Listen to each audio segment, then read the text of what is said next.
European Union is struggling to project unity after the United States ousted Venezuelan President Nicolás Maduro, welcoming the end of the regime, while openly criticizing Washington's unilateral use of military force.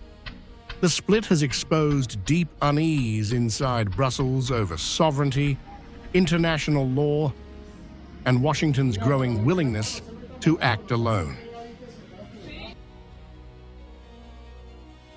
That tension is now on public display.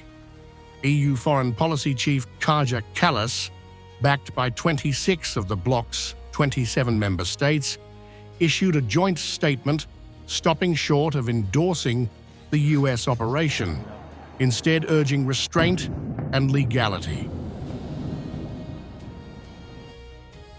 The EU recalls that, under all circumstances, the principles of international law and the UN Charter must be upheld.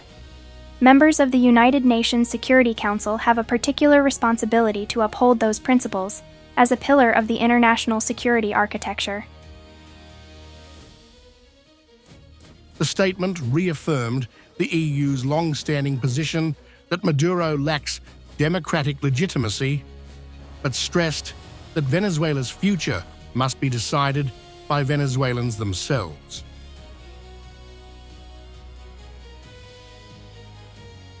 The EU has repeatedly stated that Nicolás Maduro lacks the legitimacy of a democratically elected president and has advocated for a Venezuelan-led peaceful transition to democracy in the country, respectful of its sovereignty. The right of the Venezuelan people to determine their future must be respected.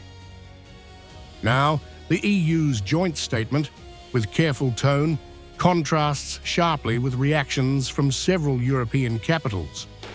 France's Emmanuel Macron welcomed the end of what he called years of suffering, urging a peaceful and democratic transition. Germany's Chancellor Friedrich Merz said the legal assessment of the US action was complex.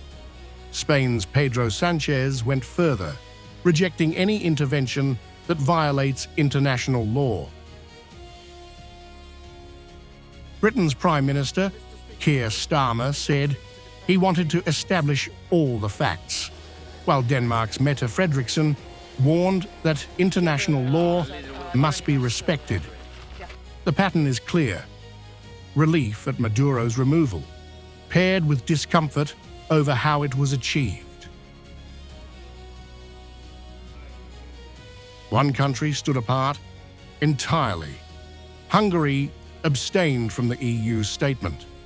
Prime Minister Viktor Orbán called the US operation proof that the liberal world order is in disarray, pledging that Hungary would follow a path of peace and security, sharply distancing itself from Brussels' consensus.